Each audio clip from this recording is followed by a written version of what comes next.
Hi, everybody. This is Kristen. This is another episode of Connect with KB. It is so great to have you tuning in with us as we talk about business and education and leadership and all the wonderful things that connect us to each other.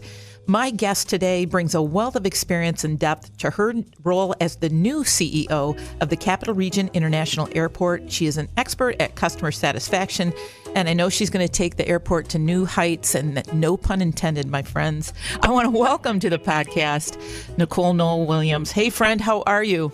Hey, doing great. Thank you so much for inviting me to join you today, and looking forward to working with you and our community and with a focus on future development for the airport. Well, you know, I joked a little bit in that opening line that you were going to take it to new heights, but I really believe that you will. And you know that I'm a big fan, and I've been supporting you and I have been friends for a long time. So I know that the airport's going to have great success under your leadership.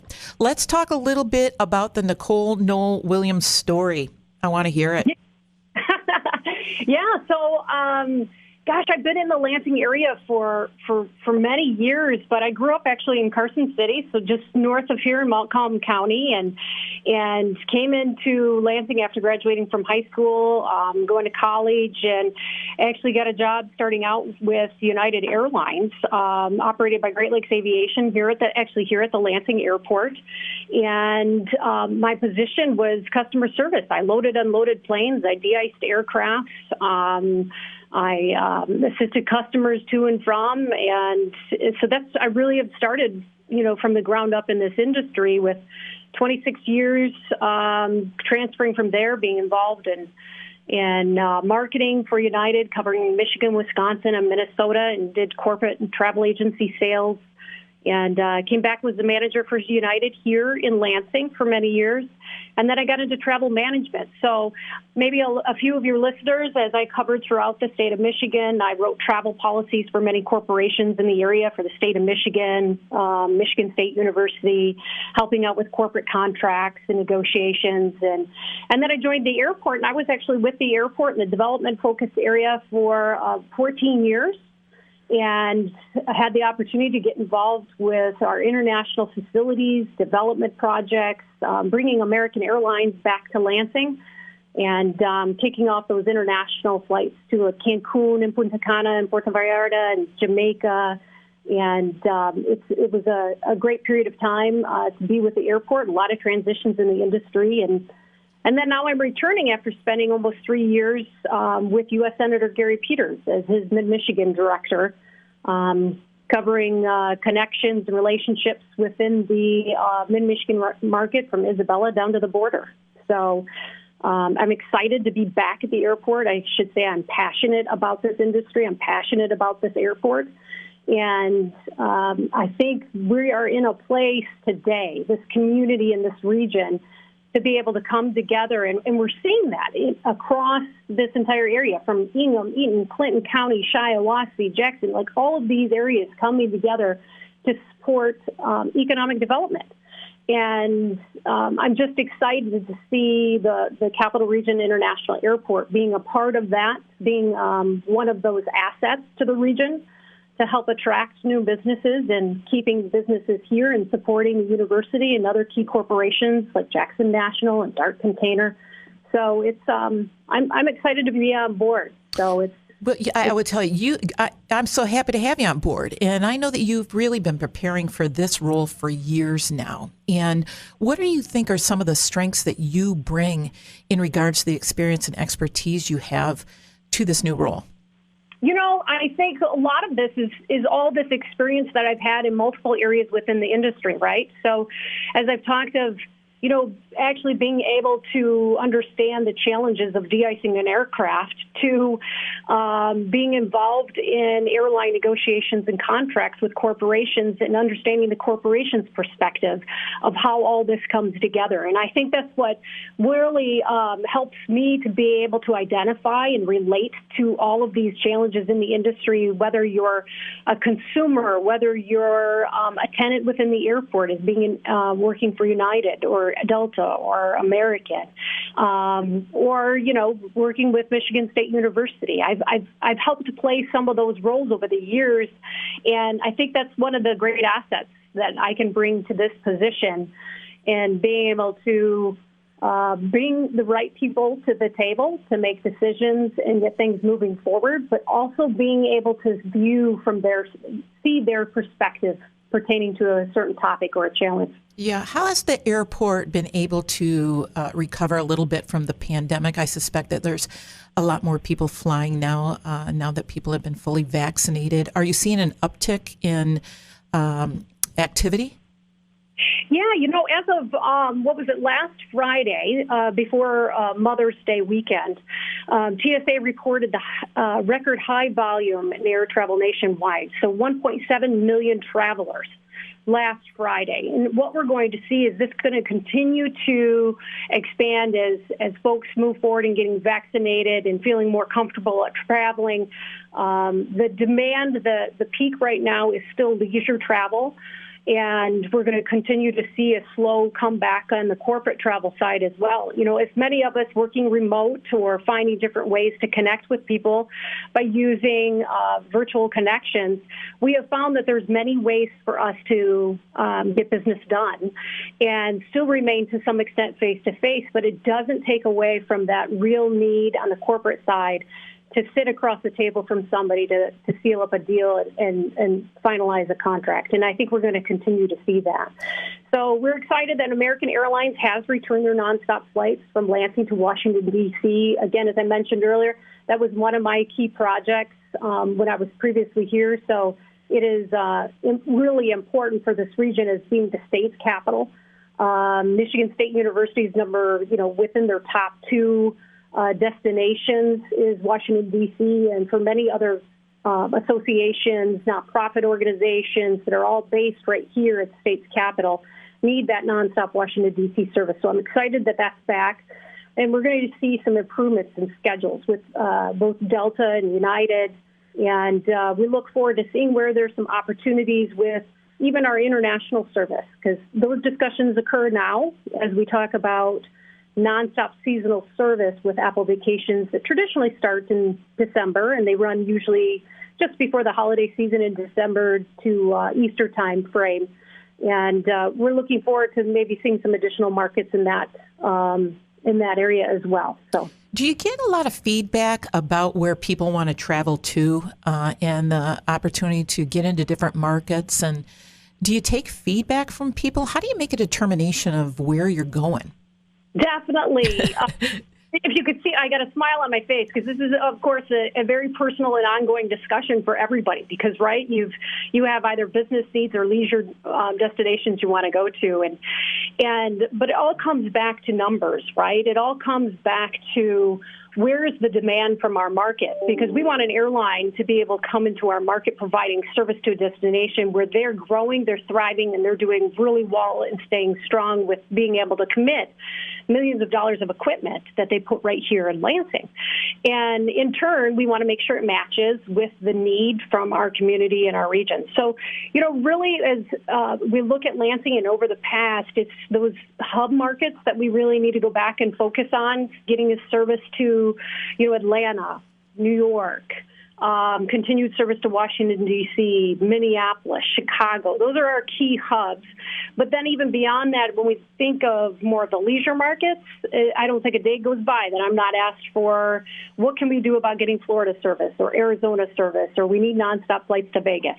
And those will continue to be there. But, of course, when we get to a place that we're able to bring some of the service back into our market, back into Lansing, then the commitment comes from our community and our region to use the service, to make changes within your travel habits and patterns and come back and use the services out of Lansing versus getting on the road and driving to a neighboring airport or going down the road. And that's some of the things that, as we continue and communicate with our region and customers, this is going to be ongoing discussions that we're going to have as we bring in some of this new markets, these new destinations. We got to use it or we're going to lose it. It's an old saying, but it's so true. And, I can't highlight that more with even our American Airlines to Washington, D.C. service. We have to use it for it to be successful and for it to stay into our market. So for those of your listeners that are going to Washington, D.C. for business or for pleasure, I need them to make sure they're looking at Lansing first. Yeah, you bet. And, that's probably a message that you're taking out into the community as well. I know that you're close with Tim Damon at the Lansing Regional Chamber and Bob Trezise over at LEAP. And yep. It's a message that you need to have support with. And whether it's Michigan State University or, big companies like Jackson and, even DuPont downtown here in Lansing, it's all boats kind of lift up. I can't remember the exact saying, but I think the tide rises all boats, right? Yeah, yep. Let's talk a little bit about Fly Lansing brand and, kind of that's been around for a while. And just tell the listeners a little bit about what that actually means, big picture wise. Yeah, I think, when we go back years, you think of the changes of the name of the airport. We were Capital City Airport. We became Capital Region International Airport when we brought in our federal inspection station that allows international airplanes to come and be cleared here with customs and put in place our Port Lansing facilities and bonded warehouse facilities and container freight stations, and all of that ties into the international focus, which is the reason why we became the Capital Region International Airport. And, but the branding, and you look at the focus of the future of the airport, it all goes back to the economic impact that the airport has on the region. So it's more than just Lansing, it's Ingham, it's Clinton, it's, really that hour drive around Lansing, looking at 3.6 million people in population, and how do we make sure that we're moving forward with services that meet the demand that's there. Now, the overall Fly Lansing brand itself, flylansing.com, all of those pieces are still in play, but in the coming months, we'll be going back and revisiting some of the focus of our branding, our images, our colors, all of that will be forthcoming. So we look forward to circling back around with folks. And like you said, the relationships from key leaders in the region, whether it be Tim Damon from the Chamber or Bob Trezise from LEAP, we've got great partnerships with both of them and with Michigan State University, and we just look forward to continuing to see that expand. We're an important tool, so to speak. As I've said before to Bob Trezise, we're a tool in your toolbox. So what can we do to help develop it even more so you can attract new businesses and support this entire region as a whole? Well, when you talk a little bit about, the brand and even like the color scheme and kind of where you want to be, I want to touch on the fact that you are the first woman leader at the Capital Region International Airport. And how do you see yourself leading differently or uniquely? And even when you start talking about, the visual for the airport, the marketing and the brand and the color scheme and all those things. Yeah, well, it is exciting to be the first female leader for the Capital Region Airport Authority, and I think actually I'm one of I think there's three of us in the state of Michigan that are CEOs for airports, whether they be other general aviation airports, and then myself here in Lansing. But leadership to me it goes back to respect is the foundation. The respect is the foundation of the relationships with others, right? And I don't think those principles of effective leadership are they're not gender specific. I don't see that fitting into that box. But I am excited to be the first female leader for this region, for the airport, and joining many other female leaders that we have within this area. And but yeah, so I thank you for the question, but I really think that the focus of development and partnerships are not necessarily gender specific. I think it's just getting people to come together with like minds of talking about how do we move this forward as a region. I suspect that when you first got the job, you were laying at bed at night and you think of all the day-to-day things that you have to do. But what would be your vision for the next 5 or 10 years? Are there any specific things that you see, even from a technological, innovative standpoint, that you'd like to incorporate into the airport? Yeah, some of the things is making sure the foundation is strong, right? So circling back around to the pandemic, the impact it's had on the region, to make sure our terminal has all the standards that are put in place to make travelers feeling comfortable. Looking at the airline industry, which is a continual consolidation, right? So we've got Delta, United, American, and Apple Vacations, and now there's new startup carriers that are coming into play. So those types of not only retaining, but expanding services is a priority as we look at the next 5 to 10 years. And that's on the passenger side. But then we also need to focus and look at our relationship with UPS and other cargo carriers that we could potentially see some growth and opportunities with. But in addition, we need to look at our ground transportation as well as our real estate that we have here at the airport. The entire East End, there's opportunities for development, and those are some of the key meetings that we're working for now. And all of this plays a role in what's going to come 5 to 10 years down the road. We are moving forward with a master plan. It kind of gets into the weeds of things, but we have to revisit the long-term plans for infrastructure for our facilities. And we need to look at our existing terminal and how can we make updates, changes, and improve its efficiencies for us to be prepared for that 5, 10 years down the road with a level of services that we would anticipate will be coming in. Now, this is, developing your master plan is a good year and a half project, and we're going to tie in the community and the regions. We're going to have roundtables and surveys and a lot of discussions. And so I look forward to working with you and the entire community to help us move forward in establishing what those key objectives are. But it all goes back to basics. It all goes back to retaining the customers we currently have out here and looking at opportunities to expand those services, whether it's passenger or cargo or general aviation or land development. What have been some of your greatest leadership lessons as you embark on this as a CEO of this big entity? Tell me a leadership lesson that you've learned. Yeah, it's, when I think of, and this is kind of coincides with this a little bit, you think of mentors, people that have influenced us in our life, and I've shared this story a few times. There's a lot of different directions we could have taken, but I'm excited about the path that I've been able to embark, and but working with being able to work and have the pleasures all tied into one is so beneficial. And I think that's one of the lessons is incorporating both of those. You bet. Well, Nicole, I wish you continued success. You're going to do great things. If I can be of help to you, you give me a call, all right? Okay, appreciate it. Look forward to keeping in touch. You bet. Sounds good. I want to thank my guest, Nicole Noll Williams, the CEO of the Capital Region International Airport.